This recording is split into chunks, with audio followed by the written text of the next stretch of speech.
Welcome back to the Borderlands Bakery YouTube channel, and today I'm going to be talking about how to use the sprinkle stencils that we have available in the shop.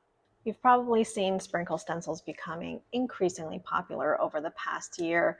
The ones that we carry over at borderlandsbakery.com are designed by Jenny over at Kibbert's Cookies. If you have your own 3D printer, you can print these at home.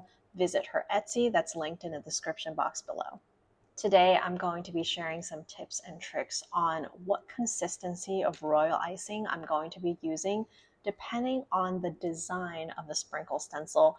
And I'm going to share some of my techniques for success when it comes to making clean sprinkles. A lot of you have been messaging me saying, hey, I can't get the consistency down quite right, or when I'm lifting the stencil, it kind of like just mushes out underneath it and the edges are not clean. So today I'm going to show you how I approach this and what I look for and what little changes you can make to create a cleaner sprinkle. Please like and subscribe this video. Your support is everything to us, and share this video with a friend who might benefit from learning how to use sprinkle stencils. I have a couple of different options here. We've got our XL stencils. These are made for confettis and jimmies, and you can make more stencils at the same time. Depending on the design, you might have to adjust your consistency. I also have a variety of seasonal stencils. These are all listed in the shop. And I've got a two-piece stencil here. It's a mushroom where I'll show you how I layer things on top of themselves to create additional dimension. I'm going to be using a XL scraper here, also available in our shop. It's got kind of like a tapered side with grooves on it and then a smooth side. We're going to be using this to scrape our icing into the stencil. For the medium that you'll be putting your sprinkles on, today I'm going to be using parchment paper. It's very accessible, very affordable, and you can trim them however big or small you want. You can also use acetate. It comes in rolls. It's usually used to secure cakes, like that plastic thing you see around cakes. But it's also really great for sprinkle stencils. It creates kind of a shiny layer for the part of the royal icing that is touching the acetate. If you're going to be using sprinkle stencils regularly, I recommend that you use or modify your existing recipe so that it does not contain corn syrup or glycerin. That way it creates a stronger royal icing sprinkle. Normally, glycerin and light corn syrup are used to actually soften up the texture of your icing so that it has a soft bite and not just a flat out hard crunch. But in the case of sprinkles, we want that hard crunch and we want the strength that it has without those two ingredients.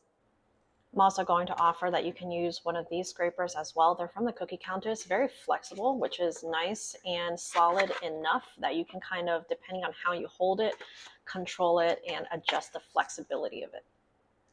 I would say these are better for the larger stencils, more surface area, but you get a lot more control with this. The first stencil that I'm going to be working on is this snowflake design. I just watered down my base icing to this consistency, and I think it might be too thin, so I'm going to add a little bit of powdered sugar.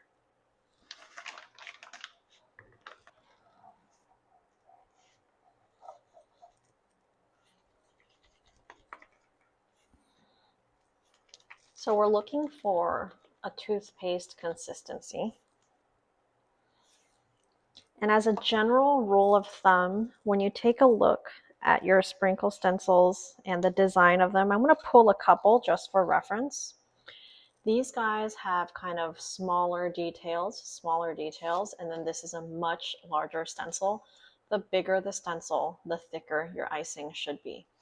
So the thinner and the more details there are, I would even call like the points on these trees pretty detailed, but the more they are detailed, the looser your consistency. This can probably be done with a just regular toothpaste consistency that we now have here. So I'm using parchment today, and I want to secure it as flat as possible, making sure that your stencil is as flush to the parchment as humanly possible, or as tight. So the way I like to achieve that is I like to take a piece of tape, got these extra stickers here, and I'm making sure it sticks to my stencil and the parchment and the surface that I am stenciling on, so that everything stays taut. Okay, that still has some movement right there. That's okay. Now, as you're learning how to do this, it's not going to feel comfortable or easy, especially at the beginning.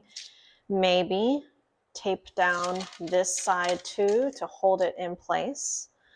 But most of the time, you should be able to get away with just using your hand and putting pressure here, making sure that everything is taut. But for some extra security today, we are going to be taping this down as well, and everything should be really tight and, again, really taut.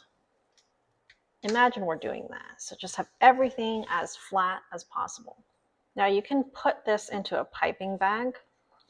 I think I'm going to do that actually, so that I can have various colors and consistencies ready to go without having to worry about this drying out. We're going to be putting some icing down and then using a very firm, even motion, scraping it across our stencil. You can go down, you can go this way. For this design, it doesn't really matter which way you scrape. We're going to just squeeze a line on top. You can always add more later, okay? But you're gonna notice that you don't really need that much icing. Go ahead and press it down and scrape. It's okay if there are gaps. We will come back for those. Right now, you're just trying to get icing into the open parts of the stencil. And I'm trying to just not waste icing, which is why I'm not like adding a bunch to this, because I know that this is pretty much going to be enough. Depending on where the gaps are, you can go in a different direction. I also want you to notice that I'm not keeping a layer of icing on my stencil. I am scraping it pretty clean. And that's one of the things I see very commonly with people, and where mistakes come in and why their sprinkles don't look very clean, is because they're not scraping enough away. And if you feel like there are gaps, go for it and try to fill them in. Like, see a little gap here? Fill it in. Scrape as much off of the stencil as possible. That way, when you lift the stencil, there's nothing sticking to it on top, causing your edges to be unclean. You got to move quickly here, because once it starts to dry, it will stick to the stencil as well, creating an unclean design. So now that I've got that, I'm going to peel, and you need to have scraped your icing through the stencil so that it adheres to your parchment. And if you didn't do that all the way, like that first row has already started to dry, that's what happened up here. But the rest of them look really great. I'm going to put this in the dehydrator at 113 Fahrenheit. You can even go up if you want for about 15 to 20 minutes, and they're going to pop right off. I do also like to clean up the edges, because it makes it easier to just get clean sprinkles and none of this extra icing on the side. And I don't even like the top row here, so I'm just going to get rid of it so I don't waste like futzing with icing. Take a look at this. They look pretty good. Now we're going to do trees, and I wanted to show you another angle so you can see how I scrape.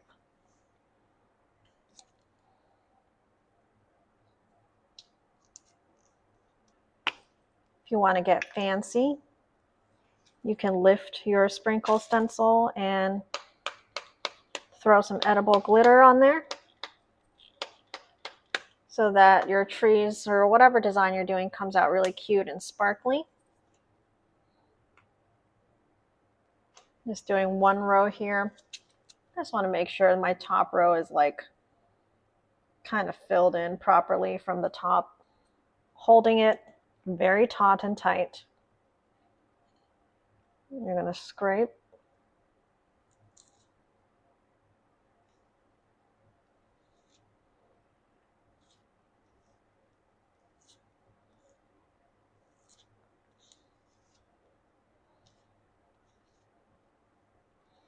We just want to make sure that we get it all into the open parts of the stencil.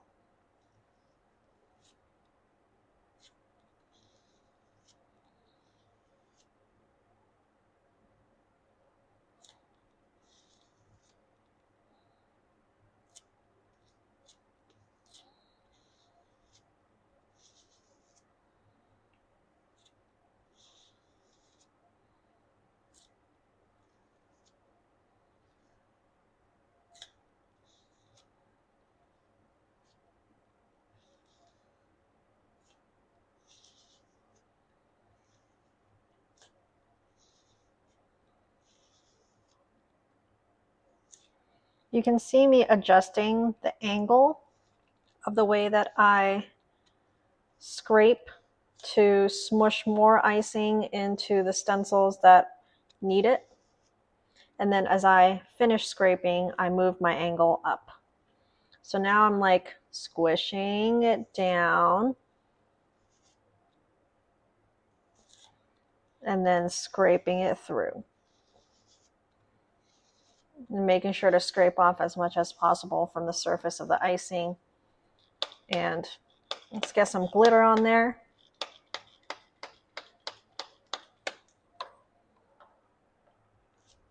Oops, you know what I just did? I moved it. This is a great learning moment. So, because I moved this, I got a lot of unclean edges. You can kind of see that it's on the stencil itself now.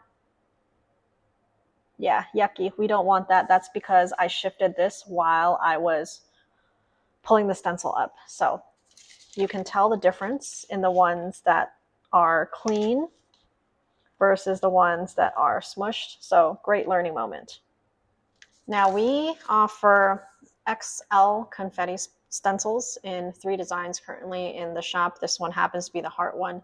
This is the regular size for comparison. Nothing really changes when you make a giant sheet of these except you're making more of them.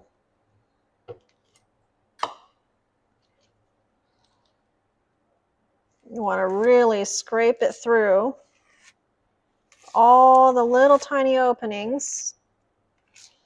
And it is very important that you scrape away the topmost layer so that you're not leaving a bunch of icing behind on top of the stencil, because those will be ultra obvious with a smaller stencil. And you'll just end up with blobs instead of little cute hearts. There's something about this process that's also oddly satisfying.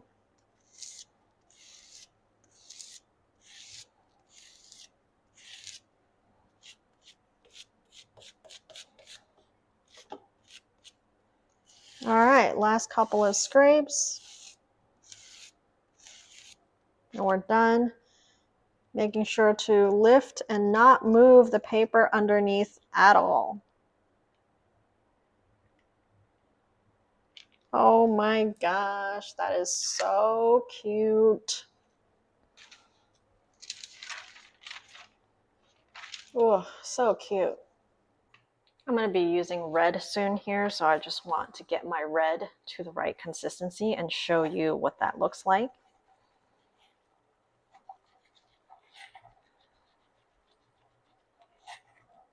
Now this is quite thick. For icing that's thicker, you'll want to work a little faster so it doesn't dry too quickly. It is thicker than my white,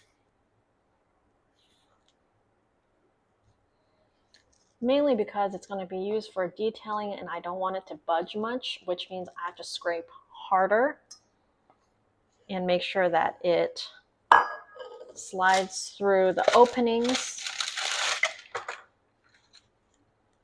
So now we've got a stocking stencil, and we can make the top part of it white and the stocking part of it red.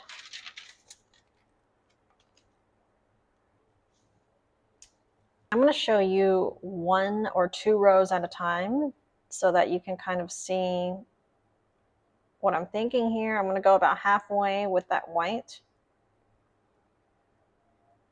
because it'll continue to scrape. And then we're also going to go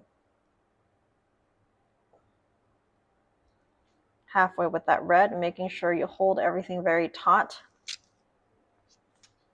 And then taking the flat side, we're going to move this way so that we don't just smear everything together.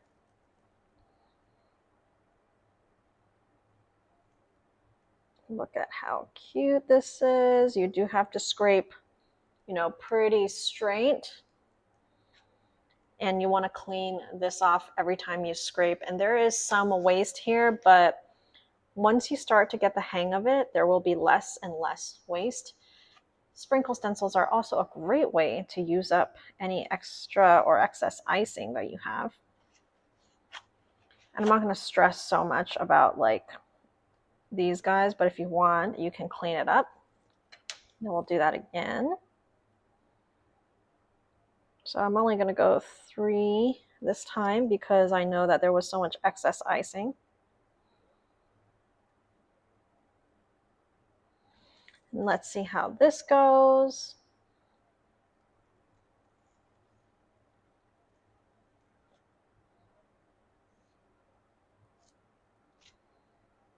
And you will get some that are not as clean. That is totally okay.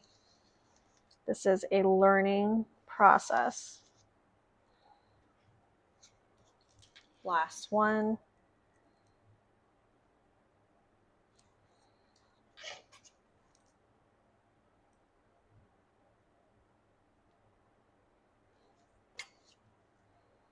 Keeping it tight. Notice that the front 2 didn't catch really well, so I went back real quick and adjusted that. And if you want, you can clean up bits of your stencil too by adding a little bit more icing in certain areas. But never scrape the other way. Always go side to side if you have designs that need to be protected. Look at how cute. Like, we have some mess ups, right? And I'm not too stressed about that. Most of them look really good, and this will get better with practice. Now we're going to work on the 2-part mushroom stencil. I had already used this one, so I'm not going to clean it right now because this is a demo, but I'm going to put the accent layer down first. And then these are our red accent parts of the stencil. And I'm going to scrape. And you want to make sure that it goes all the way through the stencil. And the detail stencil is a little thinner than the one that is like the base of the stencil. So this one is thinner.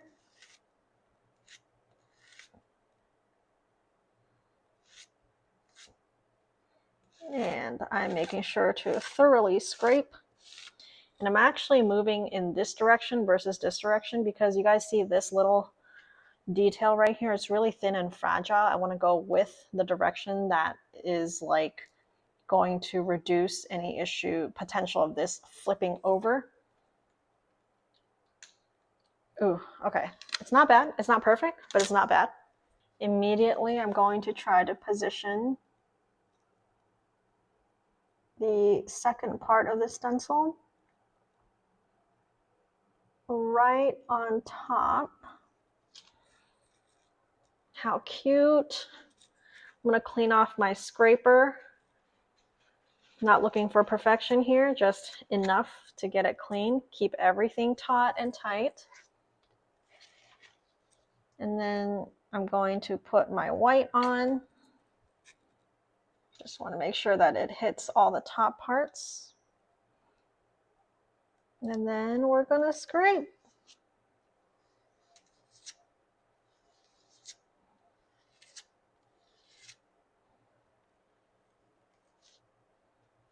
So now the layers will adhere together.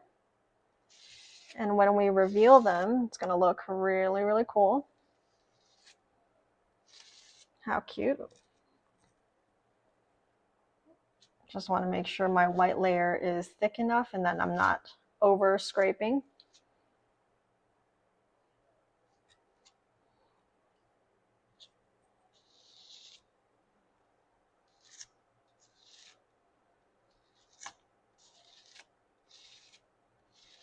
Ah, so cute. Be very careful to not accidentally pull this as you lift. Wow, it's going to be so cute after it dehydrates and we can lift to reveal the bottom design. So this was the mushroom stencil. Oh my gosh. How flippin' adorable is this? And here are the trees. So cute, right? Hopefully you guys liked this video and that it was helpful for you. If you have any questions or comments, please leave them for me in the description box below and I'll try to answer them. Meanwhile, I hope you have a lot of fun with Sprinkle Stencils and I'll see you in the next video.